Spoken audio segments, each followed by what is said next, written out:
Alhamdulillah.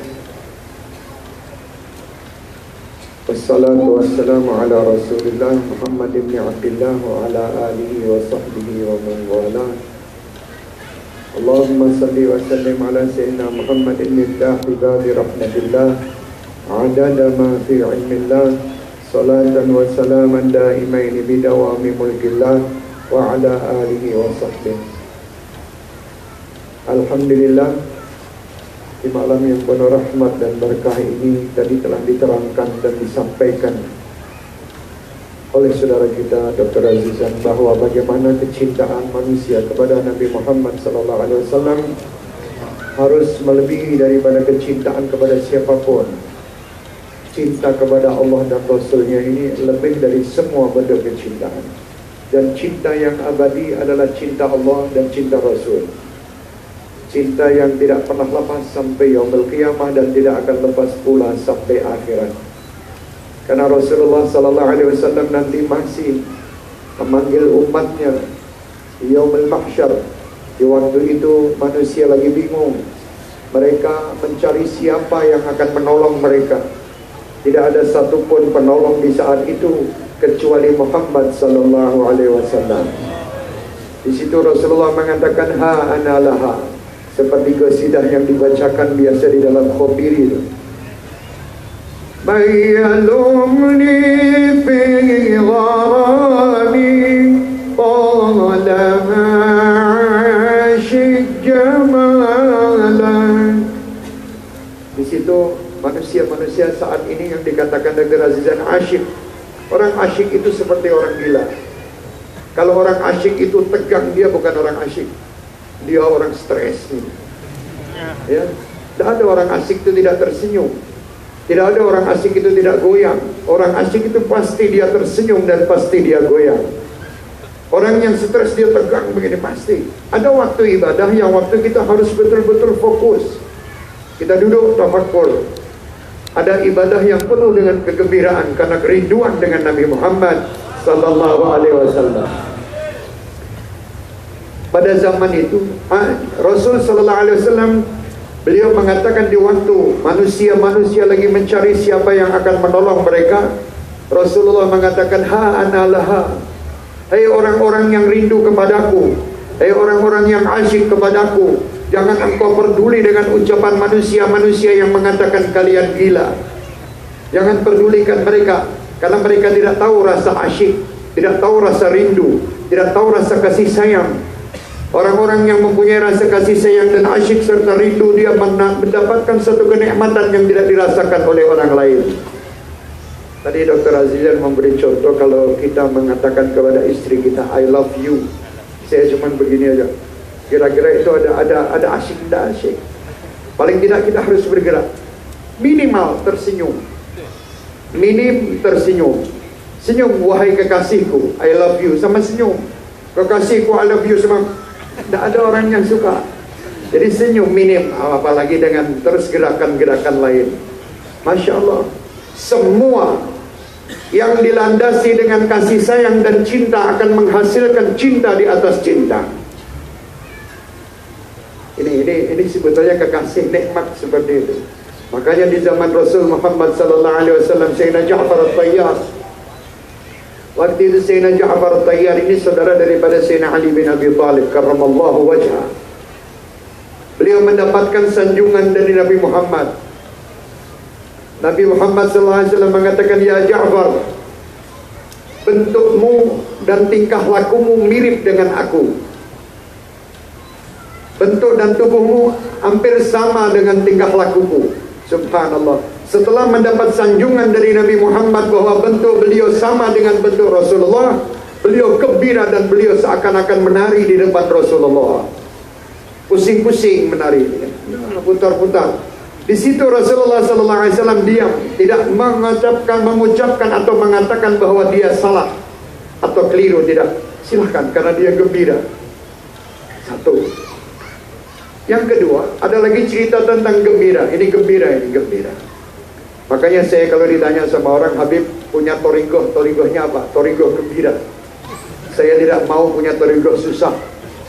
Di negeri saya ada lagu anak-anak TK itu apa? Anak-anak yang kecil-kecil begini. Oh, playgroup yang kecil masih. Itu ada lagunya, buat apa susah, buat apa susah, susah itu tak ada gunanya. Mau apa kita susah? Hidup 60-70 tahun di dunia ini, jangan dibuat susah, buat gembira. Gembira dalam ketaatan kepada Allah, gembira dalam ketaatan kepada Rasul Muhammad SAW. Tidak perlu susah. Apa yang membuat kita susah? Allah sendiri telah mengatakan, ala bidzikrillahi tatmainnul qulub. Orang yang selalu ingat kepada Allah, dia akan gembira dan hatinya selalu akan tenang. Berarti kalau ada orang yang tidak tenang, jangan dilihat yang lain, bagaimana kedudukan hati dia terhadap Allah Subhanahu wa ta'ala. Tak usah dilihat yang lain. Kita kadang melihat bagaimana ekonomi mereka, bagaimana. Tidak ada yang bisa bikin tenang. Yang bisa membuat tenang adalah semua yang kita dapatkan dari Allah, kembalikan kepada Allah Subhanahu wa ta'ala. Kita akan tenang. Cerita kegembiraan yang doa, nanti habis itu kita bersolawat. Ada salah satu sahabat Rasul Sallallahu Alaihi Wasallam. Beliau ini pergi dalam perjalanan, di tengah-tengah jalan beliau capek dan beliau istirahat. Beliau rehat, waktu itu unta ini diikat, mungkin ikat itu kurang kencang. Akhirnya unta ini hilang. Si orang ini bingung, mencari di mana untaku. Pergi pusing-pusing kemana-mana, dicari unta tidak didapatkan. Subhanallah, tidak didapatkan unta, dia capek juga, akhirnya dia tidur di salah satu pohon korma. Waktu itu setelah dia tidur, asyik dalam tidurnya, bangun dari tidur, dilihat untanya ada di depannya. Unta itu sudah kembali lagi di depan dia dan sudah duduk di depan dia waktu dia dalam keadaan tidur ini. Setelah dia bangun, dia terkejut. Dia mengatakan, ya Allah, engkau adalah hambaku dan aku adalah Tuhanmu. Kira-kira tepat tidak doa ini? Ya Allah, engkau adalah hambaku dan aku adalah Tuhanmu. Kan keliru doa ini. Allah dikatakan hamba dan dia dikatakan Tuhan. Karena dia dalam keadaan gembira. Berita ini sampai ke Nabi Muhammad SAW. Ya Rasulullah, ada seorang yang berdoa dan doanya itu membawa kepada kemusyrikan. Dia mengatakan Tuhan itu adalah hambanya dan dia adalah Tuhannya. Kata Rasulullah, diceritakan bahwa itu terjadi karena unta yang hilang dan didapatkan kembali. Rasulullah mengatakan tidak masalah, karena itu doa orang yang gembira. Allah tidak melihat lisan dan ucapan yang diucapkan, yang dilihat hati orang tersebut. Karena gembira orang tersebut sampai dia salah dalam mengucapkan doa, tetap diterima oleh Allah dengan hasil yang baik. Ini kegembiraan. Jadi gembira itu Masya Allah, cuman tetap akhlak kita perlukan. Kita perlu akhlak. Jadi boleh kita bergembira, boleh kita tersenyum, boleh kita menunjukkan bagaimana kita ini cinta kepada Nabi. Bagaimana cinta itu kita tunjukkan pula dengan mengikuti Nabi Muhammad Sallallahu Alaihi Wasallam. Jadi seperti apa yang kita goyangkan, bismillah silahkan, karena senang. Ada orang di dalam sholawatan mungkin cuma begini, silahkan. Ada yang cuma begini, silahkan. Ada yang senang lihat orang lain, silahkan. Semua bebas. Karena ini wadah-wadah rahmat. Wadah rahmat itu bukan wadah saling menyalahkan. Wadah rahmat adalah saling satu sama lain saling menyintai dan saling menghormati di antara kita. Itu namanya wadah rahmat. Kalau rahmat saling menyalahkan, saling mencaci, saling diiri, saling dengki, ini bukan wadah rahmat. Rahmat itu adalah saling menyintai karena Allah, saling menyayangi karena Allah. Kalau ada orang yang kita lihat bahwa dia berhasil, kita bersyukur, ya Allah, alhamdulillah, saya punya saudara muslim yang sana dia berhasil. Ya Rabb, sebagaimana engkau memberi keberhasilan kepada mereka, berilah pula keberhasilan kepada kami. Itu tugas seorang Islam, seorang muslim. Insyaallah mudah-mudahan dengan pembacaan burdah. Kalau burdah ini, yang punya buku, yang belum mendapatkan buku, silakan mencari buku sendiri. Ya, Al-Imam di sini diceritakan bagaimana terjadinya bait-bait burdah yang ditulis Al-Imam Muhammad Al-Busiri. Insyaallah mudah-mudahan burdah ini kalau di tempat kita di Indonesia sering dibaca, dan di sini pun juga sering dibaca, di negeri-negeri manapun sering dibaca, dan burdah ini bisa diambil tabarrukan, barakahnya untuk orang yang sakit, semoga Allah memberi kesehatan dan kesembuhan. Untuk orang yang lagi sedih dan gelisah, semoga Allah memberi ketenangan dan ketenteraman. Seorang yang mungkin terlilit hutang, mudah-mudahan Allah membukakan rezekinya yang banyak, halal, berkah, dan bisa menyelesaikan hutang-hutangnya. Orang-orang yang merasakan malas dalam menjalankan ketaatan, Allah membukakan pintu kenikmatan dalam mendirikan dan menjalankan semua bentuk ketaatan. Bacalah burdah, insyaallah burdah ini sebagai sarana untuk kita menyintai Allah dan Rasulnya Muhammad SAW. Dan di situ ada artinya. Insyaallah nanti bisa dibaca masing-masing di rumah kalau yang mendapatkan. Di sini saya minta nanti untuk mengikuti pembacaan burdah ini bukan tontonan. Jadi kita sama-sama, karena ini ibadah, bukan seperti kita tadi dikatakan melihat konser-konser misalnya Metallica dan sebagainya. Bukan, kita ini bukan konser, kita ini beribadah. Setiap lesan yang berzikir, setiap lesan, seandainya kita tidak tahu dan tidak mempunyai buku, kita tidak masalah kita kecap ini kalau itu digerakkan lidah lesan kita ini. Bergeraknya lesan walaupun tidak sesuai dengan tulisan, Allah menulis itu sebagai pahala. Jadi juga tidak aja pahala juga sudah dapat.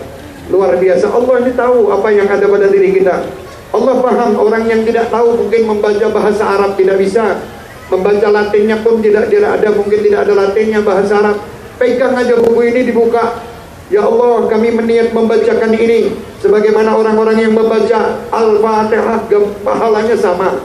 Bahkan mungkin pahalanya orang yang tidak bisa baca tadi lebih daripada yang membaca. Karena yang membaca mungkin ditambah dengan rasa apa ini? Pamer, ria, rasa ria. Tapi yang lain yang tidak bisa baca cuman begini-begini. Kalau buka ini lihat sampingnya, buka lagi satu. Gini. Asik aja bismillah, tidak masalah. Nanti pas maulaya sholli wa sallim daiman abada ikut. Jadi waktu setiap satu bait kita ikut sallallahu ala Muhammad atau sallallahu alaihi, ikut gembira. Orang gembira itu mesti mengucap. Kalau orang gembira diam itu bukan orang gembira. Saya gembira dengan istri saya diam begini. Istri saya stres, kamu ini apa ya? Gembira itu yang mengucap, paling tidak mengatakan wahai kekasihku, wahai pujaan hatiku, wahai, nah itu wahai. Lah kita ini istri itu nomor 2, nomor 10 kalau perlu. Rasul, Allah dan Rasulnya nomor 1. Jangan kita sama istri wahai, sama Rasul SAW kita mengucapkan ya Habibi, ya Sayyidi, ya Qurrat Aini. Kita dikatakan bid'ah, dikatakan ini dhalalah, dikatakan ini musyrik. Jangan anda terlalu menyanjung Nabi Muhammad. Nabi Muhammad tidak perlu disanjung. Nabi sendiri tidak ingin disanjung. Benar, Nabi tidak ingin disanjung karena Nabi mempunyai akhlak yang tinggi. Tetapi kami sebagai umat beliau wajib atas kami untuk menyanjung, karena Allah sendiri pun menyanjung Nabi Muhammad sallallahu alaihi wasallam. Kalau Allah mengajar kepada kita di dalam Al-Quran, tidak satu pun ada ucapan ya Muhammad, tidak ada. Karena apa? Allah mengangkat derajat Nabi Muhammad ini. Kalau Musa, ya Isa tertulis di dalam Al-Quran. Tapi kalau Rasul, ya ayyuhan nabi, ya ayyuhal muddathir, tidak disebut nama langsung. Karena apa? Nama-nama julukan, nama-nama mesra. Seperti Rasul memanggil Aisyah ya Humairah. Nah, itu nama mesra. Jadi orang kalau mau ingin mesra kepada yang lain, panggil julukan nama-nama yang indah. Jangan dia panggil nama-nama yang jelek. Insya Allah dengan burdah ini kemesraan kita bertambah. Dengan burdah ini Rasul SAW sebagaimana beliau mendatangi Al-Imam Muhammad Busiri, beliau akan mendatangi kita dan akan datang berhadir bersama kita, dan insya Allah kita akan mendapatkan syafaatnya dunia dan akhirat nanti. Amin ya Rabbal Alamin. نوينا أن نقرأ الغدة مثل ما نوى أجدادنا وأسلافنا الصالح. أن الله يدخل نياتنا بنياتهم وأخلاقنا بأخلاقهم وعلومنا بعلومهم على هذه النية وكل نية صالحة وعلى منواسي محمد البوسيري وجميع ساداتنا آل بعلوي وجميع إخواننا ووالدينا ووالديكم وجميع الحاضرين وجميع المسلمين كلهم أجمعين. الله يدخل نياتنا بنياتهم وأخلاقنا بأخلاقهم وعلومنا بعلومهم على هذه النية وكل نية صالحة بنية الشفاء بنية طول العمر في طاعة الله وطاعة رسوله بنية الحفظ بنية الحفظ من جميع الأذى والوباء والفتن يا أرحم الراحمين.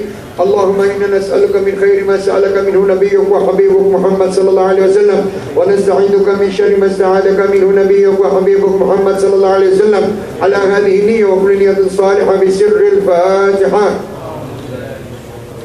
الرحمن الرحيم الرحمن الرحيم مالك يوم الدين إياك نعبد وإياك نستعين اهدنا الصراط المستقيم صراط الذين أنعمت عليهم غير المغضوب عليهم ولا الضالين